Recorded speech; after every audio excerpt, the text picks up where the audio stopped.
데살로니가전서 2장 1절에서 16절입니다.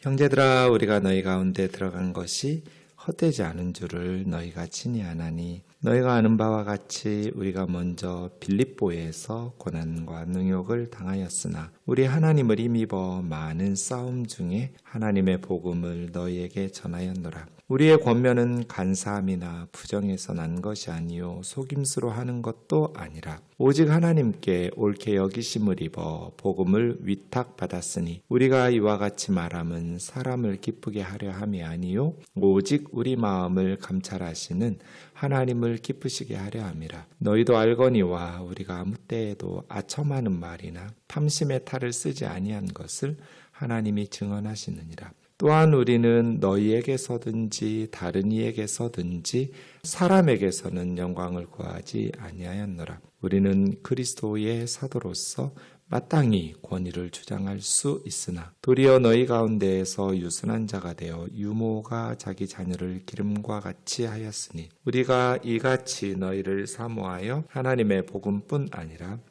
우리의 목숨까지도 너희에게 주기를 기뻐함은 너희가 우리의 사랑하는 자 됨이라. 형제들아, 우리의 수고와 애쓴 것을 너희가 기억하리니 너희 아무에게도 폐를 끼치지 아니하려고 밤낮으로 일하면서 너희에게 하나님의 복음을 전하였노라. 우리가 너희 믿는 자들을 향하여 어떻게 거룩하고 옳고 흠없이 행하였는지에 대하여 너희가 증인이요 하나님도 그러하시도다. 너희도 아는 바와 같이 우리가 너희 각 사람에게 아버지가 자기 자녀에게 하듯 권면하고 위로하고 경계하노니, 이는 너희를 부르사 자기 나라와 영광에 이르게 하시는 하나님께 합당히 행하게 하려 함이라. 이러므로 우리가 하나님께 끊임없이 감사함은 너희가 우리에게 들은 바 하나님의 말씀을 받을 때 사람의 말로 받지 아니하고 하나님의 말씀으로 받음이니 진실로 그러하도다. 이 말씀이 또한 너희 믿는 자 가운데에서 역사하느니라. 형제들아, 너희가 그리스도 예수 안에서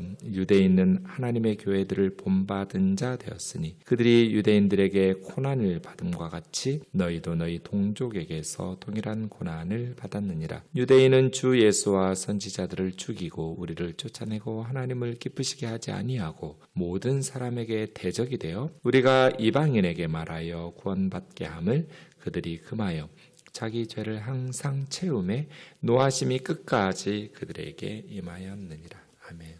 선교사나 목회자들이나 교회의 성도들이 어떻게 복음과 교회를 섬겨야 하는가, 이런 질문을 던질 때, 목사님, 목회를 어떻게 해야 돼요?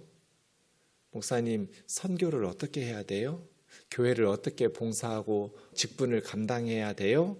라는 질문을 받을 때 저에게 제일 먼저 생각나는 구절은 데살로니가전서 2장 1절에서 3장 13절이에요. 그리스도인들이 어떻게 사역해야 되는지, 교회는 어떻게 섬기고 복음은 어떻게 섬겨야 되는지, 이렇게 질문을 받거나 스스로에게 이렇게 마음이 좀 흐트러진다 생각해서 저 스스로를 다잡고 싶을 때 제가 찾아보는 성경이 데살로니가전서 2장 1절에서 3장 13절. 그러면 딱 이게 정답이 정답. 이렇게 하지는 못하지만 이렇게 해야 된다고 주님 앞에서 회개하고, 왜 정답을 딱 보면 내가 그렇게 바울처럼 사역하지는 못해도 그것이 옳다라는 것을 알게 되잖아요. 그래, 이게 옳은 거야. 이렇게 사역해야 돼 하면서 어느 부분이 부족한지를 이렇게 확인하게 되죠. 아, 내가 지금 어느 부분에서 잘못되었는지, 어느 부분에서 회개해야 되는지, 어느 부분을 고쳐야 되는지를 가르쳐주는 정답이 2장 1절에서 3장 13절이에요. 목회자들은 어떻게 교회를 섬겨야 되는가? 선교사들은 어떻게 복음을 전파해야 하는가? 성도들은 어떻게 복음과 교회를 섬기며 신앙생활해야 하는가? 데살로니가전서 2장 1절에서 3장 13절. 우선 이 부분을 이해하시려면 바울과 데살로니가 교회 사이의 관계를 이해해야 돼요. 언제나 바울 서신은 바울과 그 교회의 관계에 있었던 사건들, 그래서 사도행전을 좀 보셔야 돼요. 그래야 내용을 제대로 파악할 수 있어요. 데살로니가 교회 하면 저는 딱 그 생각이 떠올라요. 왜 젖먹이 아이를 떠나서 예컨대 예전에는 참 가난하던 우리나라 시절에 그럴 때 있었잖아요. 젖먹이 아이를 낳는데 남편이 죽었다거나, 그래서 이 갓난애를 시댁에 버려두고 이렇게 재가를 한다거나, 멀리 돈 벌러 멀리 애를 해서 그냥 고아원에 맡긴다거나, 이런 가슴 아픈 엄마 생각이 나요.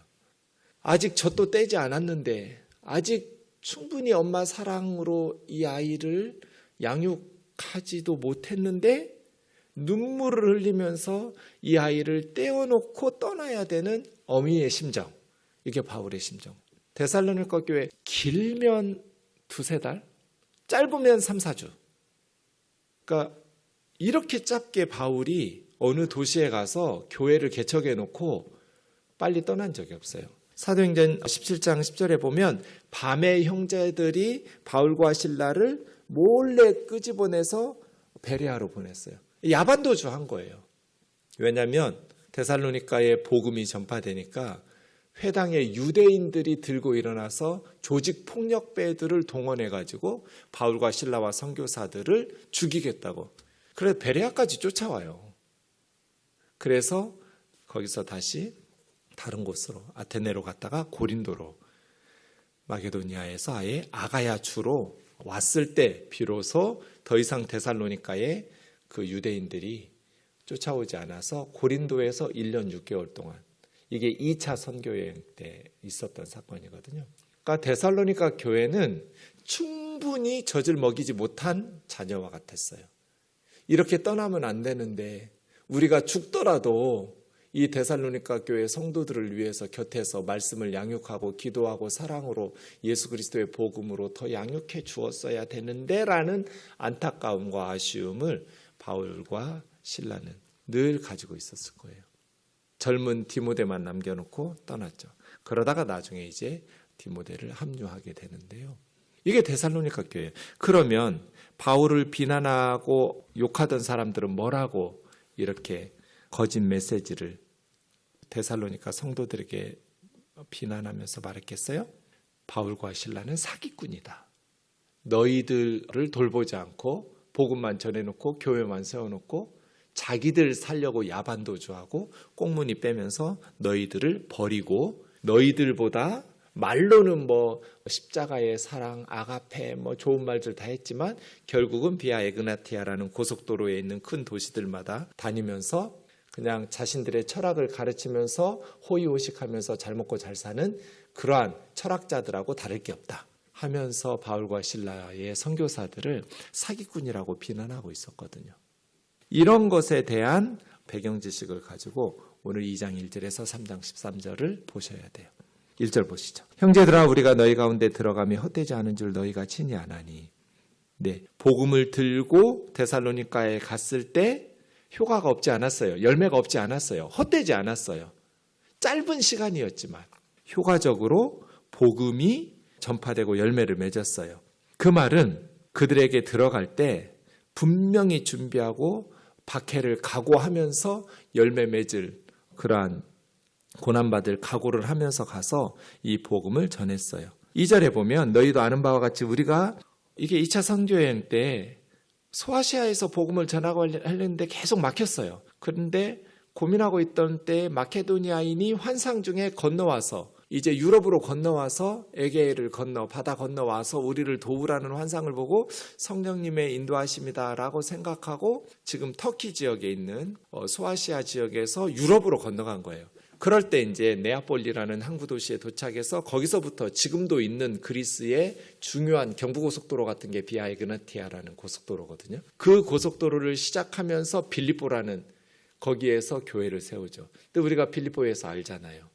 거기서 바울이 복음을 전하다가 이제 유대인들의 선동, 또 많은 반대하는 자들의 선동을 인해서 사실은 귀신 들린 여종에게서 귀신을 쫓아냈더니 더 이상 그 귀신 들린 여종을 통해서 돈을 벌지 못하던 그 귀신 들린 여종의 주인들이 바울을 이렇게 고발하면서 옷 벗기고 많은 사람들 앞에서 제대로 재판도 하지 않고 두드러 패고 감옥에, 빌립보 감옥에 가뒀다가 거기서 바울과 실라가 찬송했을 때 밤에 지진이 나서 간수가 죽으려고 했을 때 죽지 말라고 하고 어떻게 해야 구원받냐 했을 때 주 예수를 믿으라 그리하면 너와 내 집이 구원을 얻으리라. 이러한 사역들을 통해서 빌립보에서 이제 좀 떠나달라고 부탁을 해가지고 로마 시민권자인데 뭐 이런 사건들이 있었죠. 그리고 나서 비아 에그나티아를 통해서 온 두 번째 교회 개척한 곳이 데살로니가 교회거든요. 그러니까 그 전에 빌립보 교회 사역이 있었어요. 빌립보에서 사역이 어땠어요? 죽을 뻔했어요. 많은 사람들 앞에서 옷 벌거벗기고 엄청 몽둥이로 두드러 맞고 감옥에 쇠사슬에 묶여서 감옥에 투옥되어 있었을 때 그런 엄청난 박해와 어려움 속에서 빌립보 교회가 개척된 거예요. 그리고 나서 아마 몸이 다 제대로 낫지도 않고 얼마나 두드러 맞았겠어요. 그런 어떤 상황에서 데살로니가에 올 때 데살로니가에서 잘 우리를 환영해 줄 거야. 데살로니가에서는 정말 순적하게 순풍에 돛단 듯이 그렇게 복음을 전할 수 있을 거야. 그런 예상 못했어요. 박해와 역경이 있을 거야 라고 생각했을 거라고요. 그럼에도 불구하고 빌립보에서 고난과 능욕, 이 능욕이 옷 벗기고 매맞은 거예요. 고통스러운 고난과 수치를 많은 사람들 앞에서 벌거벗겨질 때 얼마나 수치스러웠겠어요, 선교사들이. 당하였으나 우리 하나님을 힘입어 하나님께서 힘을 주시고 용기 주셔서 많은 싸움 중에 하나님의 복음을 너희에게 말하였노라. 빌립보에서도 데살로니가에서도. 우리의 권면은 세 가지가 아니에요. 간사, 부정, 괴계. 이 간사라는 것은 메시지의 내용이 간사하지 않았다는 뜻이에요. 우리가 전하는 메시지의 내용은 오류가 없는 진리다. 그런 뜻이에요. 거짓이 없는 간사하게 거짓 메시지를 너희에게 전한 바 없다. 부정이라는 것은 선교의 동기가 부정하지 않았다는 거예요. 뭐 돈을 벌기 위해서 아니면 명예를 얻기 위해서 그런 불순한 동기에서 부정해서 너희에게 복음 전하지 않았다. 순수하게 정결하고 깨끗한 동기로. 괴계라는 것은 방법이 거짓되지 않았다는 뜻이에요. 우리는 정도를 벗어나서 그렇게 거짓으로 너희를 얻으려고 사기성을 가지고 정직하지 못한 방식으로 너희에게 복음 전하지 않았다. 이 세 가지가 중요해요. 메시지의 내용이 간사하면 안 돼요. 그것을 전하는 동기가 부정하면 안 돼요. 전하는 사역의 방법이 거짓되면 안 돼요. 전파하는 메시지의 내용도 성경적이어야 하고 그것을 전하는 동기도 순수해야 되고 하나님 앞에서나 사람들 앞에서 전하는 그 사역의 방법도 세속적이면 안 돼요. 너무나 많은 목회자들과 선교사들이 세상적인 방법을 동원해요. 그렇게 해서 막 성도들 많이 모이고 예배당 크게 짓고 이러면 어느 정도 교회만 크면 예배당 지으려고 그래요. 그렇게 해야 많은 성도들이 모인다고 생각해요. 기승전 성전 건축. 이런 어떤 거짓된 세속적인 괴계, 간사, 부정 하지 않았다는 거예요. 오직 하나님의 옳게 여기심을 입어 복음 전할 부탁을 받았으니 하나님께 복음 좀 전해달라고 부탁받았다. 그런데 하나님께서 우리를 테스트해 보시고 옳다라고 인정하셔서 직분 맡기셨다는 거예요. 하나님께서 시험해 보시고 얘들은 진짜야, 얘는 진짜야 라고 인정하셔서 복음 전할 부탁을 받았으니 우리가 이와 같이 말하는 것은 사람을 기쁘게 하려 하며 사람들 비위 맞추려고 왜곡시키고 뒤틀리고 그렇게 사람들 기분 좋게 듣기 좋은 설교하면서 복음 전하지 않았다. 오직 우리 마음을 감찰하시는 하나님을 기쁘시게 하려 함이라. 뭐 외적인 것은 속일 수 있지만 마음을 어떻게 속여요? 사람은 속일 수 있지만 하나님은 어떻게 속여요? 마음을 감찰하시는 하나님을 기쁘시게 하는 그러한 사역자였다. 너희도 알거니와 우리가 아무 때에도 아첨의 말이나 탐심의 탈을 쓰지 아니한 것을 하나님이 증거하시느니라. 사람들에게 아첨해가지고 비싼 거 먹고 좋은 집 살고 좋은 차 끌고 다니려고 한 적이 없다. 탐심의 탈을 쓴 적이 없다.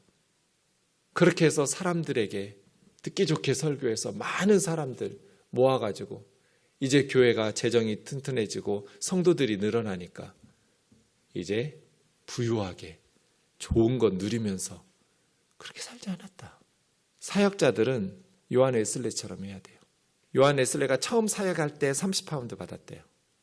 그래서 27파운드 생활비로 쓰고 3파운드 헌금했대요. 처음 사역 시작할 때. 나중에는 10배가 늘었어요. 300파운드 받았어요. 300파운드 받았는데도 27파운드 생활비로 쓰고 나머지 다 헌금했대요. 그러니까 요한 웨슬레는 처음 사역 시작했을 때도 청빈했고, 나중에 요한 웨슬레가 감리교회 창시자잖아요. 얼마나 사역이 커졌어요. 얼마나 사람들이 많이 늘어났어요, 교회에. 그럼에도 불구하고 마지막에도 청빈해서. 근데 한국교회에 이런 목회자가 있을까요? 개척할 때 뭐 자동적으로 청빈할 수밖에 없죠. 가난할 수밖에 없어요, 교회가 개척할 때는. 모든 목회자들이. 이제 교회가 커졌어요. 100명, 1000명, 10,000명 넘어갔어요. 개척할 때처럼 사는 목사가 있을까요? 전 본 적이 없어요. 그래서 다 요한 웨슬레 팔고 칼빈 팔고 루터를 팔지만 다 우리 믿음의 선배들처럼 살지는 않아요. 그래서 거룩한 헛소리라는 거예요. 목회와 선교는 말로 하는 게 아니에요. 눈으로 보여줘야죠. 삶으로. 예수님을 저렇게 믿는 거구나. 우리 목사님처럼 예수 믿어야지. 바울이 그러잖아요. 나를 본받으라고. 나처럼 살라고. 아, 정중영 목사처럼 살아야겠구나. 예수는 저렇게 믿는 거구나. 부유할 줄도 알고 가난할 줄도 알고 일체의 비결을 배워서 오직 예수 그리스도의 복음을 위해서, 성도들을 위해서, 교회를 위해서. 그게 사역이에요. 그럴 자신이 없으면 목회하면 안 돼요. 부유하게 살려면 뭐하러 목회해요? 좋은 차 타고 다니려면 뭐하러 목회해요? 사업을 해야지. 좋은 집 살고 싶으면 왜 목회를 해요? 예수님이 우리에게 십자가를 지고 나를 따르라고 그랬잖아요. 아첨의 말이나 탐심의 탈을 쓴 적이 없다. 우리가 그리스도의 사도로 능히 존중받아야 맞지만, 그러나 너희에게서든지 다른 교회, 다른 선교지에서든지 사람에게 영광을 구하지 않고 오직 우리가 너희 가운데서 유순한 자가 되어 사도라고 해서 위엄을 내세우지 않았다. 목회자라고 해서 카리스마를 내세운 적이 없다. 대접받으려고 섬김 받으려고 한 적이 없다. 유모하면 남의 자녀를 젖먹이는 것 같은데 아니에요. 자기 친엄마예요. 생모예요. 생모. 유모라고 말한 것은 그만큼 어린 갓난아이를, 왜냐하면 유모가 자기 자녀를 기름같이잖아요. 내 자녀 기른 유모. 남의 자녀를 키우는 유모 이거 아니에요. 친엄마예요. 친엄마. 그런데 갓난아이들을 먹이는, 엄마가 어떻게 애들 젖먹이면서 키워요? 자기 자녀들을 어떻게 키워요? 목숨 걸고 돌보죠. 제가 아빠는 부모 아니라고 그랬잖아요. 엄마가 진짜 부모라고. 나하고 한 몸이었어요. 애가 뱃속에서. 그 아이가 나왔어요. 어떻게 엄마가 아이를 키워요? 사역은 그렇게 해야 된다는 거예요. 어머니처럼. 자식을 사랑하는 어머니처럼. 그렇게 해서 우리가 너희를 사랑하여 사모하여 복음으로뿐 아니라 목숨까지 주기를 즐겨했다. 그러니까 사역자들이 교회와 성도들에게 주고 싶은 게 두 가지여야 돼요. 하나는 복음, 하나는 자신들의 목숨. 복음과 목숨. 엄마들이 그렇죠. 자식이 죽게 생기면 대신 1000번 만번 목숨 바쳐서 대신 죽어주고 싶고 대신 아파주고 싶은 게 엄마잖아요. 선교는 그렇게 해야 돼요. 목회도 그렇게 해야 돼요. 왜? 너희를 사랑하는 자 됨이라. 너희가 우리의 사랑하는 자들. 아가페 때문이에요. 말로만 사랑한다고 설교하는 게 아니고 목숨으로 성도들을 사랑하면서 성도들을 위해서 희생하는 거예요. 우리가 세상 사람들에게 주고 싶은 것이 두 가지여야 돼요. 복음 주어야 돼요. 예수 그리스도의 복음을 주고 싶어 해야 해요. 두 번째는 우리의 목숨도 주고 싶어 해야 돼요. 예수를 믿을 수만 있다면 내 생명, 난 뭐 천국 갈 거니까. 당당하되 아첨하지 않고 당당하게 복음을 전하되 유모처럼. 엄마가 나오는데 11절에는 아빠도 나와요. 아버지처럼 힘있게, 책임있게, 엄마처럼 부드럽게, 섬세하게, 어미처럼, 아비처럼. 그래서 제가 정답이라고 말하는 거예요. 어떻게 목회해야 되는가? 어떻게 선교해야 되는가? 어떻게 교회를 섬기고 봉사해야 하는가? 정답! 데살로니가전서 2장 1절에서 3장 13절이다. 이렇게 신앙생활하는 거다. 하나님을 기쁘시게 하도록. 형제들아, 우리의 수고와 애쓴 것을 너희가 기억하리니 눈에 다 봤어요. 데살로니가 성도들이 너희 아무에게도 누를 끼치지 아니하려고 밤과 낮으로 일하면서 자비랑 선교한 거예요. 텐트 메이커로. 야손의 집에서 머물면서 숙식비를 지불하면서 있었어요. 선교팀이. 그냥 공짜로 성도들에게 패키치지 않았어요. 그러기 위해서 밤낮으로 일했어요. 여기 수고라는 거 코피아오라는 거예요. 신학교에서 가르칠 때 코피 나도록 수고하는 걸 코피아오라고 해요. 정말 힘든 육체노동, 수고. 코피를 쏟아가면서 시간 아껴가지고 복음 전한 거잖아요. 너희에게 그렇게 하나님의 복음을 전파하였노라. 우리가 너희 믿는 자들을 향하여 어떻게 거룩하고 옳고 흠이 없이 행한 것에 대하여 너희가 증인이고 하나님도 증인이시다. 어떻게 우리가 선교했는지 너희 눈으로 보지 않았는가? 너희도 아는 바와 같이 우리가 각 사람에게 아버지가 자녀에게 하듯이, 여기도 자기 자녀죠. 어머니가 자기 자녀에게, 아버지가 자기 자녀에게 하듯이 성도들을 자녀라고 생각하면 돼요. 나이가 많든지 적든지 다 자녀라고 생각하면 돼요. 성도들은 늘 실수해요. 늘 때로는 목회자들 앞에서 어린애가 돼요. 바른 길로 권면하고 위로하고 경계하도록. 이는 너희를 부르사 하나님 나라와 영광에 이르게 하시는 하나님께 합당하게 행하게 하려는 것. 이게 목회와 선교의 목표예요. 하나님 앞에 합당하도록. 하나님 앞에서 합당한 그리스도인으로 성숙하게 변화되도록. 이것이 사역의 양육의 목적이죠. 내 권면 따르도록, 목사 말 잘 듣도록이 아니고 하나님 앞에서 바른 성도로 살아가도록. 하나님께 합당히 행하면서 하나님의 나라와 하나님의 영광에 이르게 할 수 있도록. 하나님 나라 백성답게 하나님의 영광을 누리며 살아갈 자격 있는 성도답게 하나님 앞에서 합당하게 살아갈 수 있도록. 이러므로 우리가 하나님께 쉬지 않고 감사하면서, 쉼 없이 감사했어요. 뭘 감사했을까요? 너희가 우리에게 복음을 들을 때, 하나님의 말씀 받을 때 사람의 말로 받지 않고 하나님 말씀으로 받음이니. 진실로 그러하다. 이 말씀은 우리 바울이나 선교사들의 메시지가 아니라 예수 그리스도를 통해서 구약 성경에 근거한 하나님의 말씀이다. 이 말씀이 또한 너희 믿는 자 속에서 역사하느니라. 선교사들이 전해준 그 말씀으로 역사에서 데살로니가 교회가 그렇게 젖도 떼지 않았는데 모범적인 교회가 되어버렸어요. 믿음, 소망, 사랑에 있어서 칭찬을 받는 믿음의 역사와 사랑의 수고와 소망의 인내가 있는 교회가 되었어요. 형제들아 너희가 그리스도 안에서 유대에 있는 하나님의 교회를 본받는, 처음 시작할 때 예루살렘 교회가 엄청난 박해 가운데에서도 하나님의 복음을 위해서 살았던 것처럼 예루살렘 교회를 본받는 자 되었으니 유대인들에게 고난 받는 것처럼 예루살렘 교회처럼 너희도 동일한 고난을 받느니라.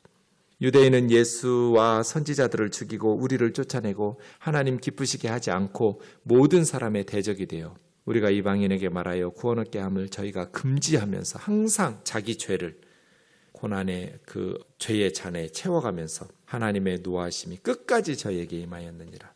그래서 유대인들이 너희들을 우리를 사기꾼이라고 이간질하면서 박해하면서 다시 예수님을 믿지 못하도록 다시 유대교 회당으로 돌아오도록 그렇게 박해하지만 그들은 하나님의 죄를 채워가고 있는 중이다. 그들 가운데서 이사야가 톱으로 썰어 순교를 당하고 예레미야가 돌에 맞아서 고난을 받고 그렇게 많은 선지자들을 본받고 예루살렘 교회, 유대인 교회들을 본받은 것처럼 데살로니가 너희들도 박해 속에서 선지자들을 본받고 주 예수 그리스도를 본받고 그러한 믿음의 선배들을 본받아서 흔들림 없이 믿음으로 굳게 설 수 있도록. 사랑하는 자매 형제 여러분, 오늘날 신앙생활을 점검해 보세요. 무슨 교양 강좌 듣듯이 설교 듣고 있진 않나요? 사람의 말로. 제 말이 성경에 근거하지 않았다면 사람의 말이죠. 그러나 성경을 바르게 해석해서 전한다면 제 말이 아니에요. 하나님의 말씀이죠. 교양 강좌 듣듯이 듣지 마세요. 하나님의 말씀으로 분별력 있게 성경을 대하면서 영의 양식으로 삼아 하나님 앞에서 합당히 행하면서 하나님의 나라와 하나님의 영광을 누리기에 부끄러움 없는 자로 세워지기를 주의 이름으로 축원합니다. 기도하겠습니다. 사랑하는 주님, 인간의 말은 아무리 감동적이어도 영혼을 살릴 수가 없습니다. 교양 강좌일 뿐입니다. 그러나 하나님의 말씀은 영혼과 생명을 살리는 역사를 일으킵니다. 성령님의 검이기 때문입니다. 교양 강좌 듣듯이 사람의 말로 듣지 말게 하시고 성경을 하나님의 말씀으로 듣고 하나님이 오늘 나에게 어떠한 말씀을 전하셨는지 그 말씀 안에서 회개하고 새롭게 변화되어서 하나님 앞에서 참된 신앙생활하게 도와주옵소서. 싹군 목자들이 너무나 많아서 참과 거짓을 구별하기 쉽지 않은 이 시대에 참된 목회자들이 될 수 있도록 우리 우면동교회 목회자들 그리고 이 죄인을 불쌍히 여겨 그리스도를 닮는 그리스도의 제자 되게 하여 주시고 이로 말미암아 먼저 믿었던 우리 우면동교회의 장로님들, 권사님들, 직분자들이 예수님을 닮는 세속적인 방식과 세상적인 방식을 비빔밥 섞듯이 그렇게 섞어가지고 교묘하게 일탈하지 말고 세속화되지 말고 정말 오늘 말씀 주신 것처럼 복음과 생명을 주기를 기뻐하면서 주님의 나라를, 주님의 몸된 교회를 섬기는 그러한 신앙생활하게 도와주시옵소서. 예수님의 거룩하신 이름으로 기도하옵나이다. 아멘.